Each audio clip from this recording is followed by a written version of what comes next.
The stars were dying. Not slowly as nature intended, but violently torn apart by creatures that should not exist. Admiral Zethkar watched from the bridge of his flagship as another world burned. The crystalline ships of the Vex swarm moved, like living things through space, their surfaces gleaming with stolen light from dead suns. "How many ships do we have left?" Zethkar asked his aide. Though he already knew the answer would hurt. 47, sir. Down from 200 last month. The numbers were getting worse every day. The Vex were not like other enemies the galaxy had faced. They learned from every battle, adapted to every weapon, and grew stronger with each victory. What had started as a small problem on the edge of space was now threatening to destroy everything. Captain Jake Morrison stepped onto the bridge of his ship, the UES Defiance. His crew was tired. They all were. The humans had been fighting alongside the other races for months now, but nobody seemed to want their help. The other species looked at humans like they were wild animals that might bite. "Sir, we're getting a message from Centauri Prime," said his communications officer, Lieutenant Sarah Bell. "Emergency council meeting. All ship captains requested." Morrison nodded. He knew what this meant. The Galactic Federation was running out of options, and now they were desperate enough to ask the humans for real help. The council chamber on Centauri Prime was full of worried faces. Representatives from dozens of worlds sat around a huge table, their voices mixing together in a dozen different languages. Morrison took his seat at the far end, where the humans always sat. Away from the important people, Admiral Zethkar stood up, his blue skin looking pale under the lights. The Altarians were proud people, tall and graceful, with a civilization that was old when humans were still learning to make fire. Now he looked defeated. "Friends," Zethkar began, "we are facing the end of everything we know. The Vex swarm has taken 47 systems in the past month. Our weapons cannot hurt them anymore, they adapt too fast." A Nexari scientist named Dr. Yulmoth spoke up. The Nexari were logical people who thought with their minds instead of their hearts. "We have run all the calculations. At current loss rates, we have 18 days before the core worlds fall." 18 days. Morrison felt his stomach drop. The core worlds included New Harmony, where millions of refugees from destroyed planets were hiding. Children who had already lost everything. "What about the new weapon designs?" asked Commander Veltar of the Kelthan Empire. The Kelthans were warriors, proud of their strength and honor. But even they looked scared now. "The Vex adapted to our plasma cannons in 4 hours, Dr. Yulmoth replied. They absorbed our particle beams and turned them back on us. Every weapon we create, they learn to use against us." That was when Dr. Lisa Grant stood up. She was one of the few humans allowed in the science division, mostly because she was smarter than most of the aliens wanted to admit. Her dark hair was tied back, and her clothes were wrinkled from too many sleepless nights. "I've been studying the Vex biology," she said. "I think I know why our weapons don't work." The room went quiet. Dr. Grant walked to the center and activated a hologram showing a Vex creature. It looked like a spider made of living crystal, beautiful and terrible at the same time. "The Vex don't just adapt," she explained. "They think as one mind. When one learns, they all learn. But this also means they all think the same way. They expect us to fight like civilized people." "And how else would we fight?" asked Admiral Zethkar, sounding confused. Dr. Grant looked at Captain Morrison, then back at the council. "They've never fought someone willing to do anything to win. They don't understand desperation. They don't understand sacrifice. They certainly don't understand humans." Commander Veltar laughed, but it wasn't a happy sound. "You want us to fight like you humans? Like wild beasts from your death world?" Morrison stood up slowly. He was tired of the insults, tired of being treated like a barbarian. "Commander, what do you know about Earth?" "I know it's a planet that tries to kill everything on it," Veltar replied. "Ice ages, volcanoes, diseases, predators. Only something broken would choose to live there." "You're right," Morrison said quietly. "Earth is a world that tries to kill you every day. The weather changes without warning. The ground shakes and splits open. The air can become poison. Animals hunt you, plants try to poison you, and even the water can kill you. The room was silent now. Everyone was listening. But we didn't choose to live there, Morrison continued. We were born there. We grew up there. And everything that tried to kill us just made us stronger, more clever, more willing to do whatever it takes to survive. Dr. Grant nodded. The Vex have never fought a species that evolved on a death world. They don't know how to handle enemies who don't fight fair, who don't give up, who would rather die than lose. This is madness, said Dr. Yolmuth. You're talking about abandoning everything that makes us civilized. No, Morrison replied. We're talking about doing whatever it takes to save civilization, even if it means getting our hands dirty. Admiral. Zethkar looked around the room. He could see the fear in everyone's eyes. The Vex were coming and traditional methods had failed. Maybe it was time to try something desperate. What do you need? He asked Morrison. Give us command of our own ships. Let us fight our way. And don't be surprised when we do things that seem crazy. Zethkar hesitated. Humans were dangerous. Everyone knew that. But right now, dangerous might be exactly what they needed. Very well, he said finally. But if you fail, we all die. Morrison smiled for the first time in weeks. Admiral, if we fail, we'll die fighting. And sometimes that's the only choice that matters. The meeting ended with an agreement nobody really wanted. The humans would be allowed to fight in their own way, using their own methods. The other species would provide support, but from a safe distance. As Morrison left the chamber, Dr. Grant caught up with him.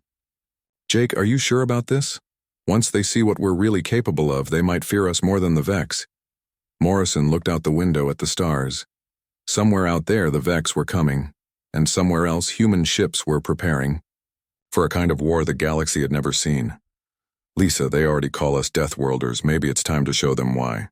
The Kepler defense line stretched across space like a wall of metal and light. Hundreds of ships from dozens of worlds waited in perfect formation. The alien crews had trained for this moment their entire lives, following battle plans written by the greatest military minds in the galaxy. Captain Jake Morrison watched from the bridge of the UES Defiance as the alien fleet prepared for battle. Everything was organized, clean, and proper. The Altarian ships gleamed like silver daggers. The Nexari vessels hummed with advanced computers.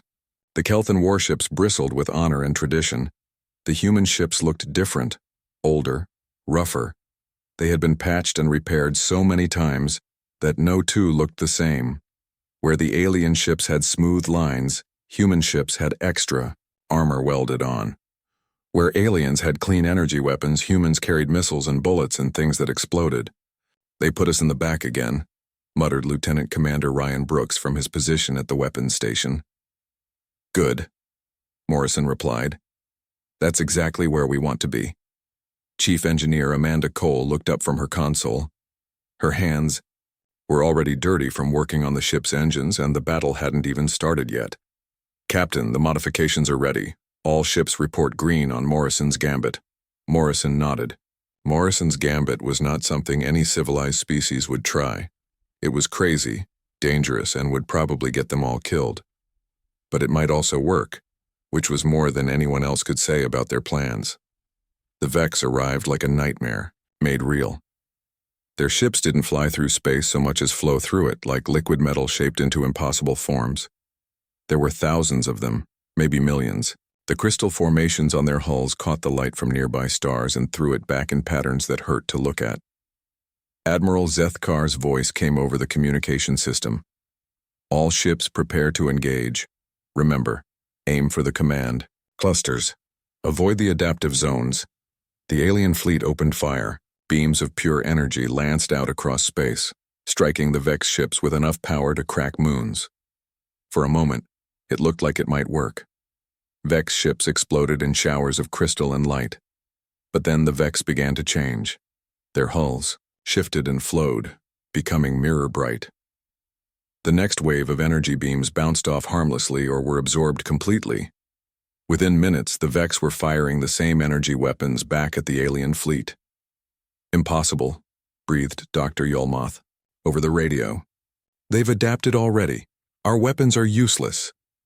Panic spread through the alien ranks. Ships that had been in perfect formation began to scatter as Vex weapons tore through their hulls. The civilized galaxy's most advanced fleet was falling apart. "Now," Morrison said quietly. Amanda Cole's fingers flew over her controls. "All human ships. This is Defiance Actual. Execute Morrison's Gambit. Repeat. Execute Morrison's Gambit." What happened next would be talked about in alien military academies for centuries. The human ships broke formation and charged directly at the Vex swarm. Not in neat lines or careful formations, but like a pack of wild animals attacking a larger predator. The first thing the aliens noticed was the noise. Human ships began broadcasting on all frequencies at once.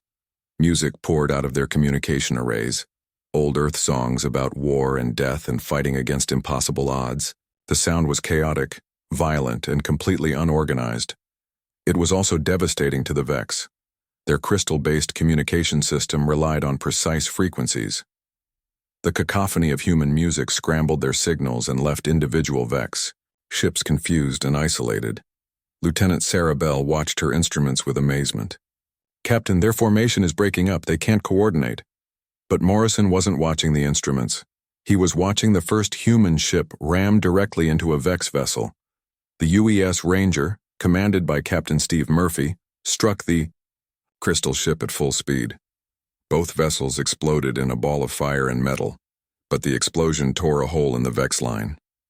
More human ships followed. They rammed Vex vessels, detonated explosive charges at point-blank range, and did things that no sane military would ever consider. The aliens watching from the back lines were horrified and fascinated at the same time. Sergeant Danny Martinez led the first boarding party onto a damaged Vex ship. While the aliens fought from a distance with energy weapons, Martinez and his Marines carried old-fashioned guns that fired metal bullets. The Vex had never encountered such primitive weapons, and didn't know how to adapt to them. "Keep moving," Martinez shouted to his squad as they fought through crystal corridors. The Vex inside the ship were like giant spiders made of living diamond. They were beautiful and deadly, but they died just like anything else when you shot them enough times. Private Kelly Foster kicked in a door and found herself face to face with a Vex warrior. The creature raised one crystal arm to strike her down. Foster didn't try to dodge or block. Instead, she smiled and pulled the pin from a grenade. "Welcome to Earth, ugly," she said. The explosion shook the entire ship. Foster didn't survive, but neither did 12 Vex warriors and a command node that had been coordinating attacks on the alien fleet. Dr. Lisa Grant watched the battle from the UES Darwin, a human science vessel that was supposed to stay safe in the rear. But Grant wasn't interested in staying safe. She was collecting data on every Vex adaptation, every change in their behavior.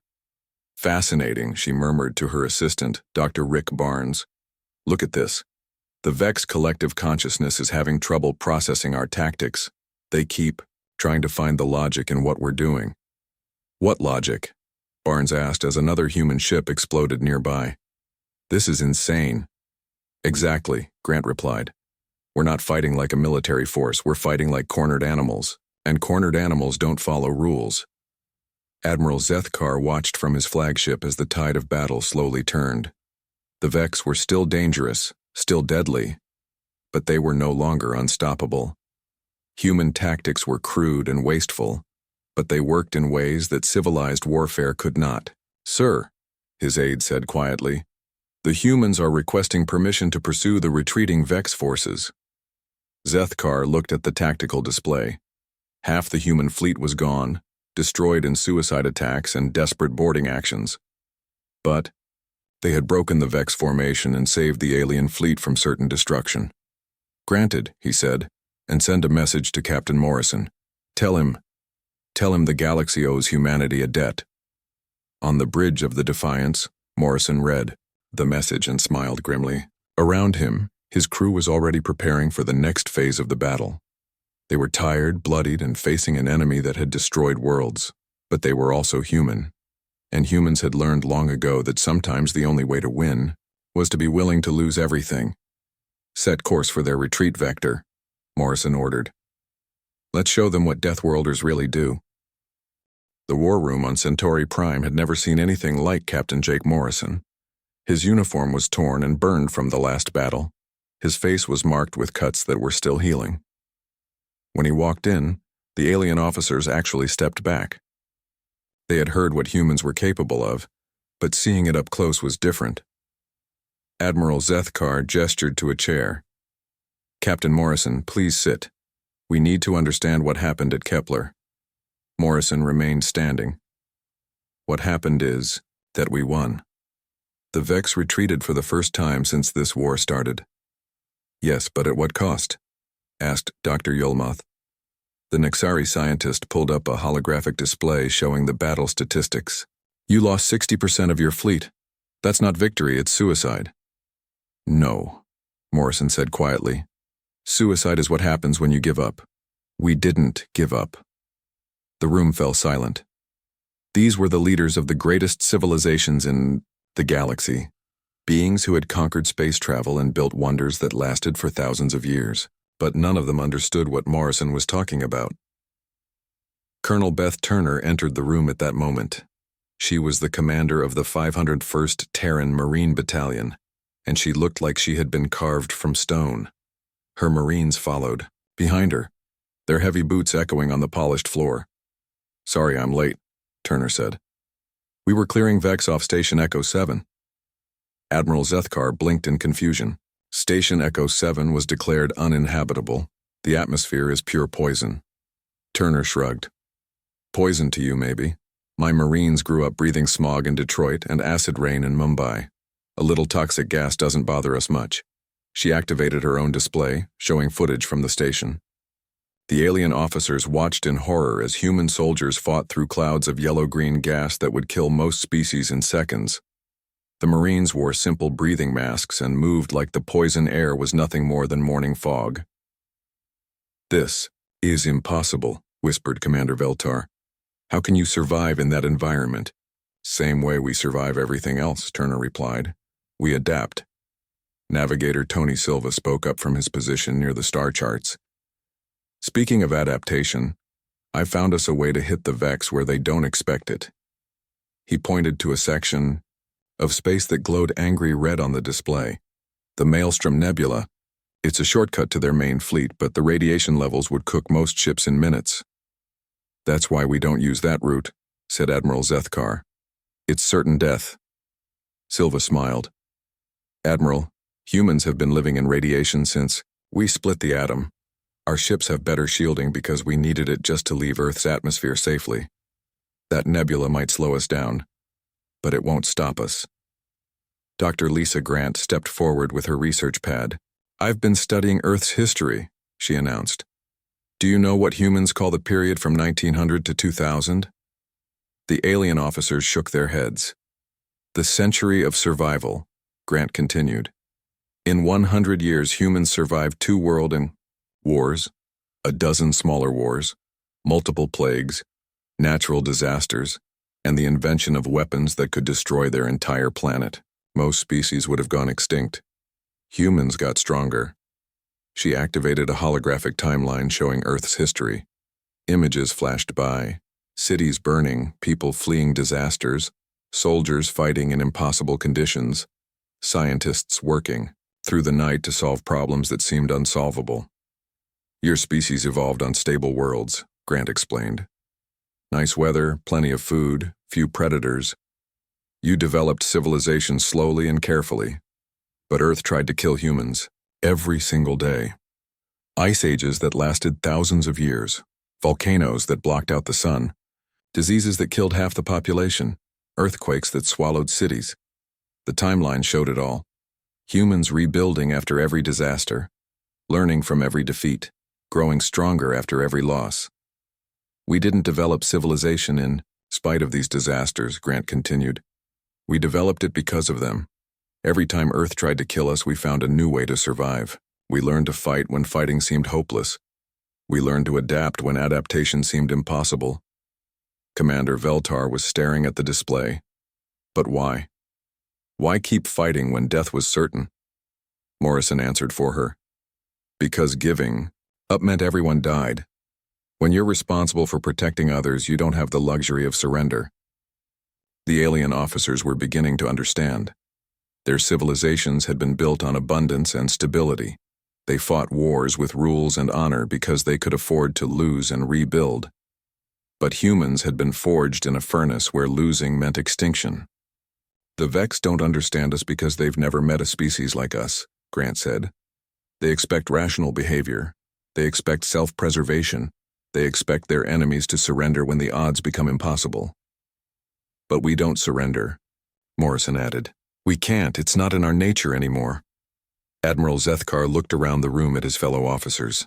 They were scared, confused, and running out of options. The Vex were still out there, still adapting, still growing stronger. What do you need from us? He asked finally. Give us command of the advance fleet, Morrison replied. Let us take our ships through the Maelstrom Nebula and hit their main force. We'll open a hole in their defenses. And then what? Then you follow with everything you have. Hit them while they're still trying to figure out what we did. Turner nodded in agreement. My Marines can handle ground operations on any world they've taken. We've fought in deserts, jungles, Arctic wastelands, and underwater cities. A few. Crystal bugs don't scare us. Silva was already plotting courses through the nebula. I can get us through in 36 hours. The radiation will be rough, but we've survived worse. Dr. Grant closed her research pad. Admiral, you asked us why. Humans fight the way we do. It's because Earth taught us that survival isn't about being the strongest or the smartest. It's about being willing to do whatever it takes to protect what matters. The room was quiet for a long moment. Finally, Admiral Zethkar stood up. Very well, he said. The advance fleet is yours, Captain Morrison. But I want you to know that if this fails, we may not have another chance. Morrison smiled, and for the first time, the alien officers didn't find it frightening. They found it reassuring. Admiral, humans have been facing impossible odds since we learned to walk upright. We're not about to start losing now. As the meeting ended, the alien officers began to understand something important. They had called humans Deathworlders as an insult, a way to mark them as primitive and dangerous. But now they realized the truth. Humans weren't called Deathworlders because they brought death. They were called Deathworlders because they had learned to carry death as a burden, so that others might live free of its weight. And for the first time since the war began, the galaxy had hope.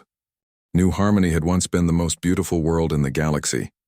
Rolling green hills covered with flowers that sang in the wind, crystal clear lakes that reflected 3 moons, cities built like gardens where children from 100 worlds played, together in peace.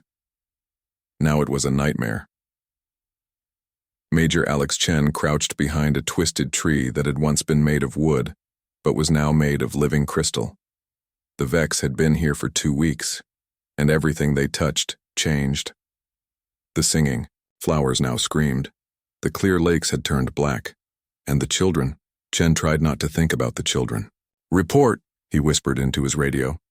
North sector clear, came the voice of Sergeant Maria Santos.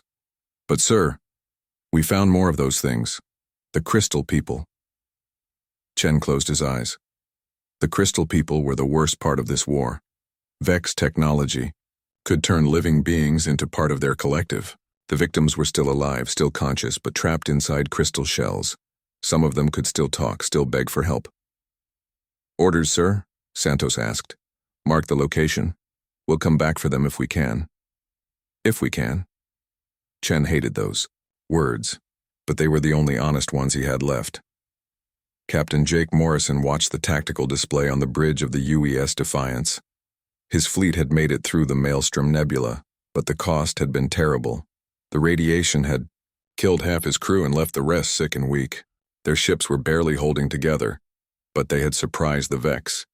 The enemy's main fleet was scattered around New Harmony, feeding on the planet like parasites. They hadn't expected anyone to be crazy enough to come through the nebula.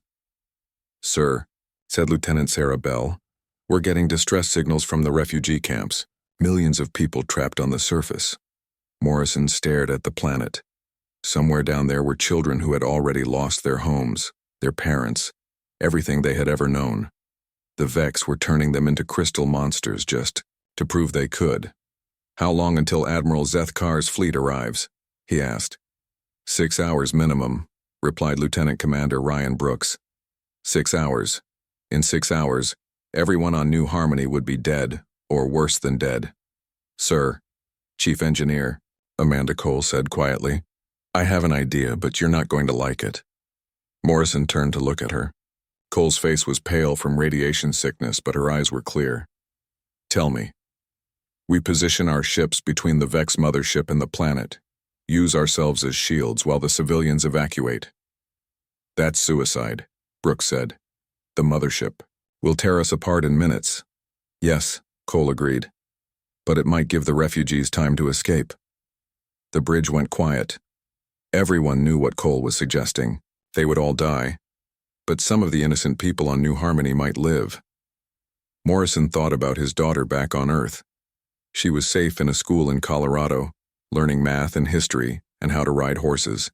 She would never know her father died to save alien children on a world she had never heard of, but she would know he tried to do the right thing. "All ships," Morrison said into his communication system. "This is Morrison. We're going to do something that might seem crazy. We're going to put ourselves between those monsters and the planet. Some of you might want to leave. I won't blame you." The responses came back immediately. Every human ship, from the biggest battleship to the smallest scout vessel, volunteered to stay. On the ground, Major Chen watched the human fleet move into position above the planet. His radio crackled with reports from his scattered teams. "Sir, the crystal forest is moving," reported Corporal Dave Miller. "The whole thing is like one big organism." Chen nodded. He had figured that out already. The Vex didn't just take over planets, they turned them into extensions of themselves. New Harmony was becoming a giant Vex creature. "Movement to the east," called out Private Jenny Walsh. "Something big coming this way." Chen looked through his scope and saw them. Vex warriors, but not like the ones they had fought before.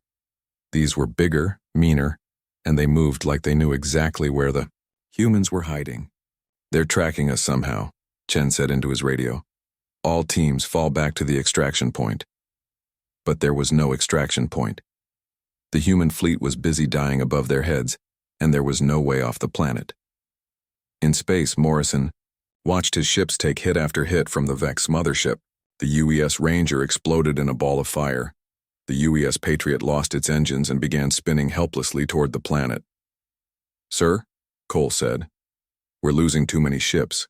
The civilians still need more time." Morrison made a decision that would haunt him for the rest of his very short life. "All ships ram the mothership. Full speed." "Sir?" Bell asked, not sure she had heard correctly. "You heard me.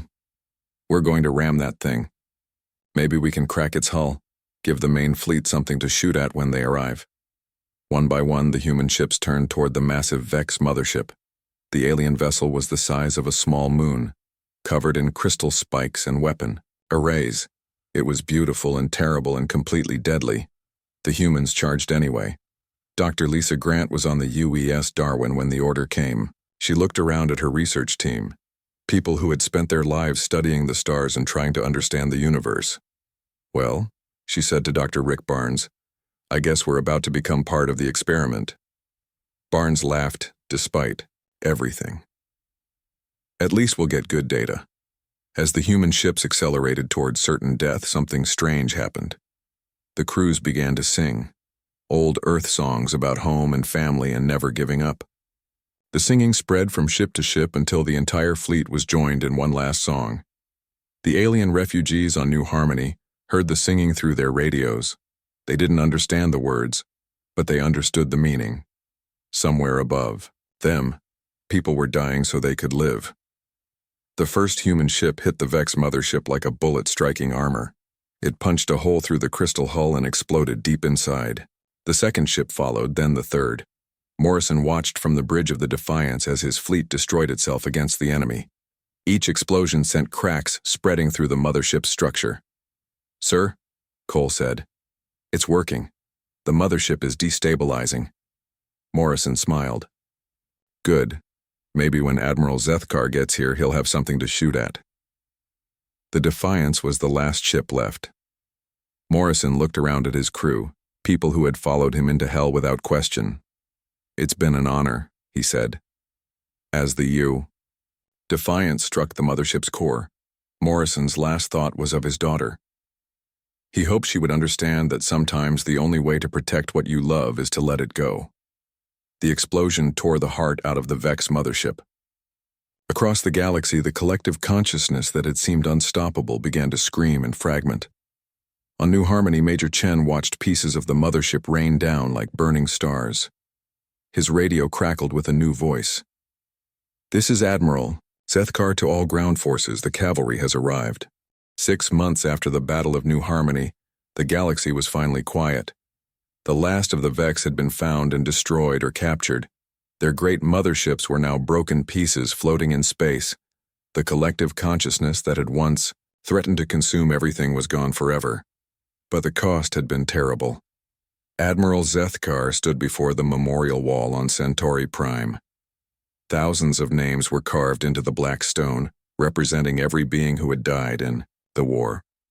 More than half of them were human names, simple names like Jake Morrison, Amanda Cole, Sarah Bell, and Alex Chen. "It's not fair," said Dr. Lisa Grant, standing beside him. She was one of the few humans who had survived the war, and the weight of loss showed on her face. "They saved us all, and most of the galaxy will never even know their names." Zethkar touched one of the names on the wall. Captain Morrison, who had led his entire fleet to destruction to save people he had never met. "They will know," he said quietly. "I'll make sure they know." The memorial service was the largest gathering in galactic history. Representatives from every world came to honor the dead. But when Admiral Zethkar stepped up to speak, he talked about only one species. "We called them Deathworlders," he began, his voice carrying across the vast assembly. "We meant it as an insult. We thought it made them less than us, marked them as primitive and savage. We were wrong about everything." He gestured to the memorial wall behind him. "These humans didn't bring death to our galaxy. They carried it as a burden so that others could live free of its weight. They faced extinction so that our children could see another sunrise." In the audience, alien dignitaries who had once looked down on humanity now listened with respect and shame. The proud Kelthans, who valued honor above all else, had learned that humans understood honor better than anyone. The logical Nixari, who trusted only in calculations, had discovered that sometimes the most logical choice was to ignore logic entirely. "They are called Deathworlders," Zethkar continued, "because they come from a world that tried to kill them every day. But instead of making them cruel, it made them strong. Instead of making them selfish, it made them willing to sacrifice everything for strangers." Dr. Grant watched from her seat as the alien leaders finally began to understand. It had taken a war and countless deaths, but they were learning what it meant to be human.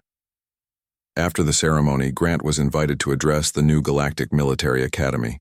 The building was on Luna, Earth's moon, where human and alien cadets would train together. The symbolism was intentional. If the galaxy wanted to learn how to fight like humans, they would have to come to humanity's home. "Welcome to Luna Base," Grant told the mixed class of young beings from dozens of worlds. "You're here to learn what we call Deathworld tactics. But before we start, I want you to understand something important." She activated a holographic display showing Earth from space.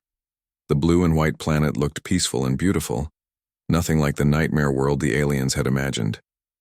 "This is Earth," she said. "It looks nice, doesn't it? But this planet has tried to kill every living thing on its surface for billions of years. Ice ages that lasted millennia, volcanic eruptions that blocked out the sun, asteroid impacts that wiped out entire species, plagues that killed millions." The alien cadets shifted uncomfortably. They had heard stories about Earth, but seeing it made it real. "Most species would have died out or fled to easier worlds," Grant continued, "but humans couldn't leave. This was our only home. So we learned to adapt, to survive, to keep fighting, even when fighting seemed impossible." A young Altarian cadet raised her hand. Dr. Grant, how did you not go insane? Oh, how did you stay civilized? Grant smiled sadly. Who says we stayed civilized? We learned to be monsters when we had to be monsters. But we also learned to be heroes when others needed heroes. The same instincts that made us fight to survive, made us fight to protect others. On New Harmony, the reconstruction was almost complete. The crystal forest had been cleared away and replaced with new trees planted by human engineers. The black lakes were blue again, filled with water from Earth's own oceans. Children from 100 worlds played in gardens that sang with life instead of screaming with death. Major Alex Chen, now Colonel Chen, walked through one of these gardens. He had survived the war but lost most of his unit. The memories still haunted him, but seeing the children laugh made it bearable. A small Nixari girl ran up to him, her large eyes bright with curiosity. "Are you really from the Death World?" she asked. Chen knelt down to her level. "I'm from Earth, yes? My teacher says humans are brave because their world is scary. Is that true?" Chen thought about all the friends he had lost, all the impossible battles they had fought, all the times they had chosen to face death rather than let others suffer. "We're not brave because our world is scary," he said gently. "We're brave because we learned that some things are worth being scared for." The girl smiled and ran back to her friends. Chen watched her go, knowing she would grow up in a galaxy that was safe because humans had been willing to make it safe. Back on Centauri Prime, Admiral Zethkar met with the new Galactic Council. The humans now had equal representation, not as junior partners or expendable troops, but as respected allies. "The Terran Defense Force reports all sectors clear," announced General Beth Turner, who now commanded human military operations across the galaxy. "No sign of Vex activity anywhere." Zethkar nodded. "Good. What about the new training programs?" "Every species wants to learn human tactics now," Turner replied with a slight smile. "Funny how opinions change." "Indeed," Zethkar agreed, "though I suspect they'll find that being human isn't something you can just learn from a textbook." Dr. Grant entered the council chamber carrying a thick report. "The final analysis of the war," she announced, setting it on the table. "For the historical record." "What's your conclusion, Doctor?" asked Commander Veltar. Grant looked around, the room at the assembled leaders. "My conclusion is that the galaxy survived because humanity didn't. We gave up our innocence, our peace, our lives, so that civilization could continue. We became the monsters, so you didn't have to." The room was quiet for a long moment. "And we are grateful," Zethkar said finally. "More grateful than words can express." That night, Grant stood on her balcony looking up at the stars. Somewhere out there, human ships patrolled the void, keeping watch for new threats. Human colonies were growing on worlds that other species found too dangerous to inhabit. Human children were learning to be both civilized and savage, ready to protect a galaxy that had finally learned to appreciate them. They were still called Deathworlders, but now everyone knew what that really meant. It meant hope.